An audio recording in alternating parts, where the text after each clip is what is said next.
पाठ 10 अविकारी शब्द अव्यय। कछुआ धीरे धीरे चलता है। खरगोश तेज दौड़ता है। शेर गुफा के बाहर बैठा है। उपर्युक्त वाक्यों में रंगीन शब्द धीरे धीरे, तेज, बाहर शब्द लिंग, वचन और काल आदि से प्रभावित नहीं हुए हैं, यानी स्त्रीलिंग, पुल्लिंग, एक वचन, बहुवचन और तीनों कालों में ये शब्द एक ही रूप में बने रहते हैं। अतः ये शब्द अविकारी शब्द हैं। इन शब्दों को अव्यय भी कहा जाता है। अव्यय वे शब्द हैं जिनके वाक्य में प्रयोग होने पर लिंग, वचन, पुरुष, काल, वाच्य आदि के प्रभाव से कोई परिवर्तन नहीं होता है। अव्यय के भेद। अव्यय के 4 भेद होते हैं। अव्यय 1 क्रिया विशेषण, 2 संबंध बोधक, 3 समुच्चय बोधक, 4 विस्मयादि बोधक। क्रिया विशेषण अव्यय जो अविकारी शब्द क्रिया की विशेषता बताते हैं उन्हें क्रिया विशेषण कहते हैं। जैसे वह धीरे धीरे पढ़ती है, बच्चा ठुमक ठुमक कर चलने लगा। उपर्युक्त वाक्यों में धीरे धीरे और ठुमक ठुमक कर अविकारी शब्द क्रमशः पढ़ती है और चलने लगा क्रियाओं की विशेषता बता रहे हैं। अतः ये सभी शब्द क्रिया विशेषण अव्यय हैं। क्रिया विशेषण अव्यय के भेद।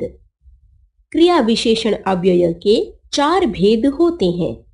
1 कालवाचक क्रिया विशेषण, 2 रीतिवाचक क्रिया विशेषण, 3 स्थानवाचक क्रिया विशेषण, 4 परिमाणवाचक क्रिया विशेषण। कालवाचक क्रिया विशेषण जो क्रिया विशेषण शब्द क्रिया के होने या करने के समय का बोध कराते हैं उन्हें कालवाचक क्रिया विशेषण कहते हैं। जैसे मोहिनी प्रतिदिन विद्यालय जाती है, नानाजी प्रातः सैर करने जाते हैं, सुरभि कल आगरा जाएगी। उपर्युक्त वाक्यों में प्रतिदिन, प्रातः, कल आदि शब्दों से क्रिया के होने या करने के समय का बोध हो रहा है। अतः ये सभी शब्द कालवाचक क्रिया विशेषण हैं।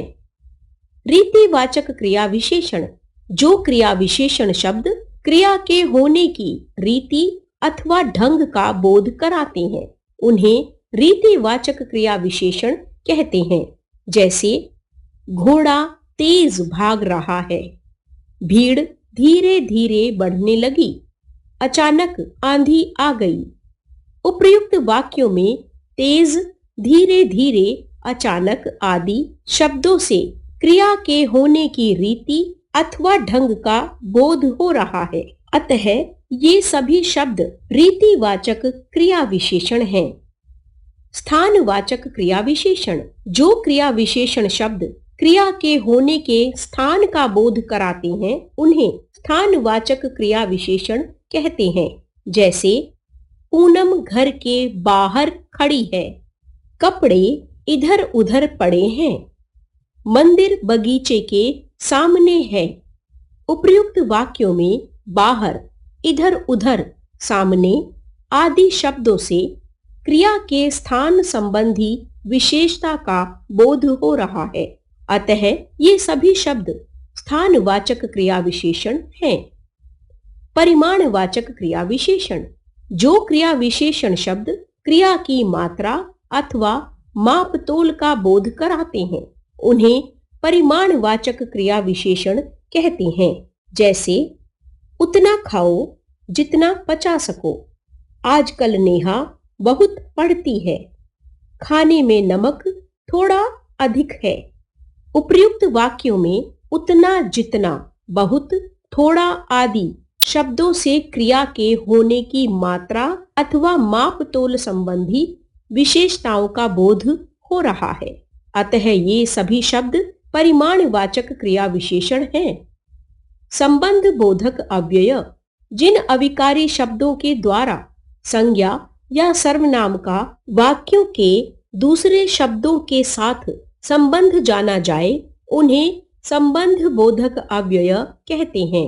जैसे पिताजी के साथ श्याम भी जाएगा, ज्ञान के बिना सम्मान नहीं मिलता, बंदर कमरे के अंदर है। उपर्युक्त वाक्यों में के साथ, के बिना, के अंदर शब्द संज्ञा या सर्वनाम शब्दों का वाक्यों के अन्य शब्दों से संबंध प्रकट कर रहे हैं, अतः ये सभी शब्द संबंध बोधक अव्यय हैं। संबंध बोधक अव्यय के भेद। संबंध बोधक अव्यय के 5 भेद होते हैं। 1. कालवाचक, के पीछे, के नीचे, के आगे, के पहले, के पश्चात आदि। 2. दिशावाचक, के पार, के प्रति, की ओर, की तरफ, के आसपास आदि। 3. स्थानवाचक, के निकट, के यहाँ, के बाहर, के भीतर आदि। 4. तुलनावाचक, तुलना में, के सामने, की अपेक्षा आदि। 5. विरोधवाचक, विपरीत, खिलाफ, उल्टा, विरोध आदि। क्रिया विशेषण और संबंध बोधक में अंतर। कुछ शब्द क्रिया विशेषण तथा संबंध बोधक दोनों तरह प्रयोग होते हैं। जब कोई शब्द क्रिया की विशेषता बताए तो वह क्रिया विशेषण के रूप में, और जब संज्ञा या सर्वनाम का वाक्यों के अन्य शब्दों से संबंध बताए तो वह संबंध बोधक के रूप में प्रयोग होता है। जैसे प्रज्ञा मधुर गीत गाती है, क्रिया विशेषण के रूप में। प्रज्ञा दिव्या से मधुर गीत गाती है, संबंध बोधक के रूप में।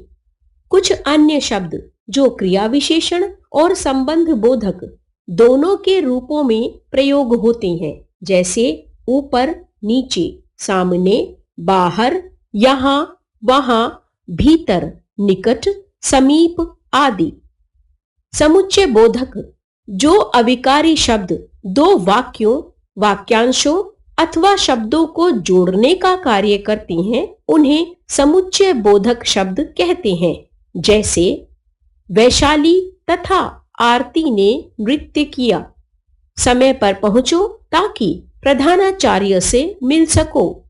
बिजली चली गई इसलिए अंधेरा हो गया। उपर्युक्त वाक्यों में तथा, ताकि, इसलिए आदि शब्द दो वाक्यों, वाक्यांशों अथवा शब्दों को जोड़ने का कार्य कर रहे हैं, अतः ये सभी शब्द समुच्चय बोधक अव्यय शब्द हैं। समुच्चय बोधक अव्यय के भेद। समुच्चय बोधक के 2 भेद होते हैं। 1. समानाधिकरण समुच्चय बोधक। 2. व्यधिकरण समुच्चय बोधक।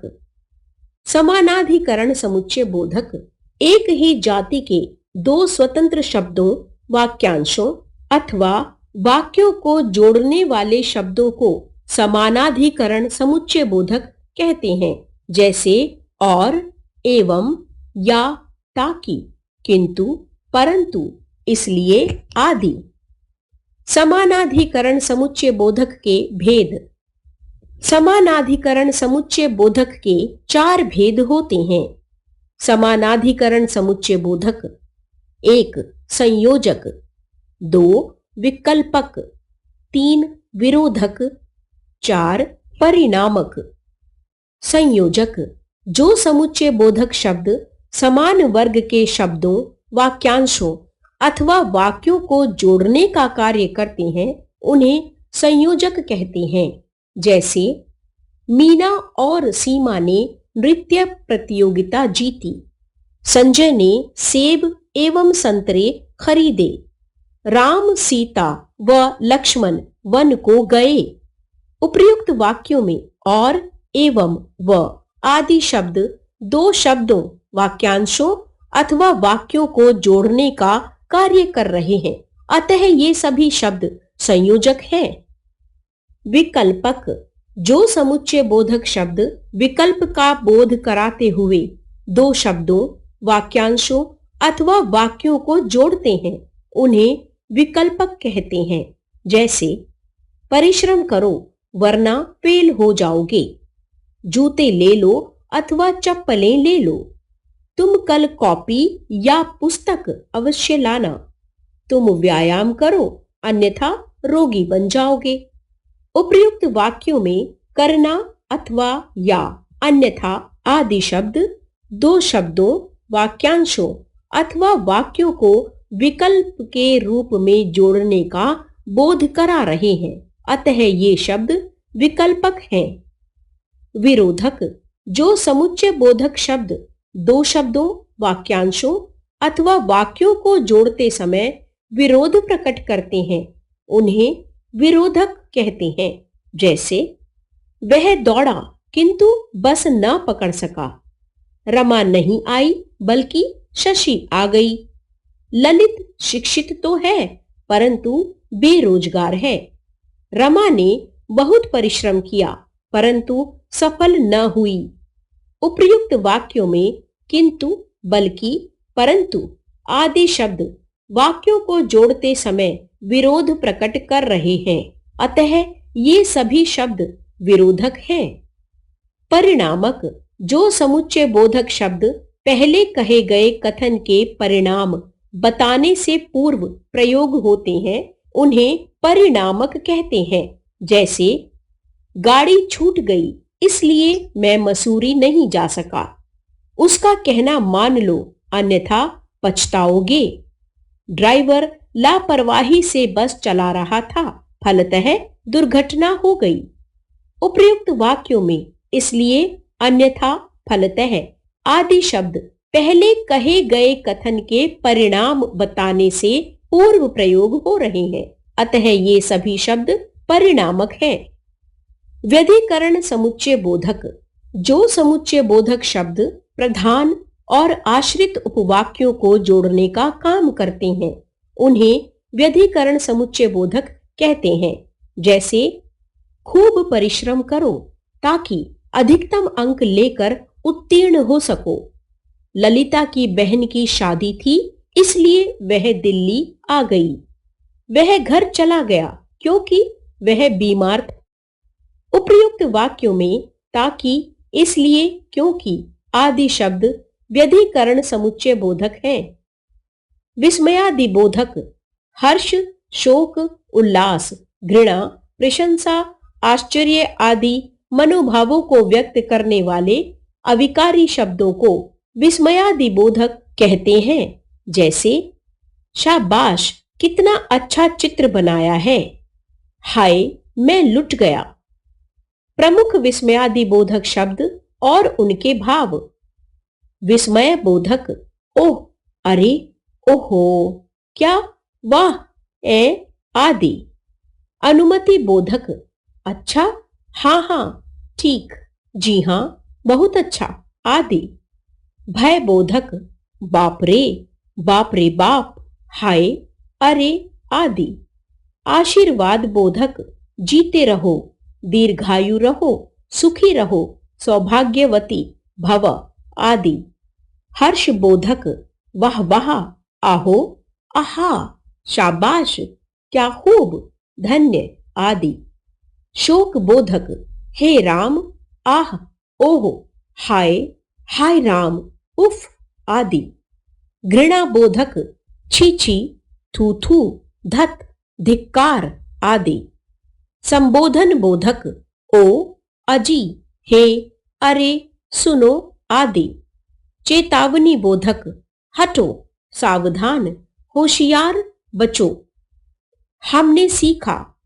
अविकारी शब्दों में लिंग, वचन, कारक, पुरुष तथा काल आदि के कारण कोई परिवर्तन नहीं होता है। अविकारी शब्द के चार भेद हैं। 1. क्रिया विशेषण, 2. समुच्चय बोधक, 3.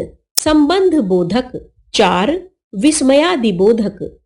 क्रिया की विशेषता बताने वाले शब्दों को क्रिया विशेषण कहते हैं। समुच्चय बोधक के दो भेद हैं। एक समानाधिकरण समुच्चय बोधक, दो व्यधिकरण समुच्चय बोधक।